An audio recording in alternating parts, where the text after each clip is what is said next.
La vie de Caroline Poisson a basculé le 25 janvier 2011. Elle se rend alors à la résidence de son ex-conjoint où elle découvre les corps de ce dernier et de leur fils, Jérémy, 4 ans.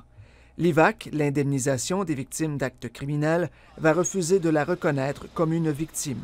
Il aura fallu qu'elle porte la cause devant le tribunal pour obtenir gain de cause. Il y a un certain temps que j'avais pas beaucoup d'énergie pour m'occuper de moi, fait qu'en plus de devoir me battre en justice contre l'IVAC pour quelque chose qui était une évidence même pour moi, c'était la goutte de trop, si je peux dire, là. Sa victoire lui permettra d'obtenir le remboursement de ses soins psychologiques et de ses journées de travail perdues à la suite du drame. Elle aura aussi droit à une rente à vie dont le montant reste à déterminer. Patrick Deshôtels, qui a perdu ses 3 enfants, tués par leur mère à Drummondville en 2012, avait dû livrer le même combat. C'est dommage qu'il n'ait pas compris, mais j'espère juste qu'avec cette deuxième victoire, j'espère juste que l'IVAC va reconnaître les parents victimes dorénavant.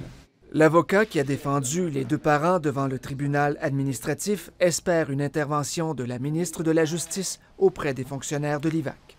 Puis leur disent, bien, écoutez, il y a une jurisprudence, il y a des jugements, on en a 2 maintenant qui sont très clairs là-dessus. Quand c'est des parents d'enfants assassinés qui réclament, regardez s'il y a eu une confrontation à la scène de crime au lieu, en termes de temps et d'espace. Et si c'est le cas, vous leur reconnaissez le statut de victime. Dites-leur la vérité sans qu'ils soient obligés de contester devant le tribunal. Malheureusement, il y en a d'autres qui vont vivre la même chose que moi.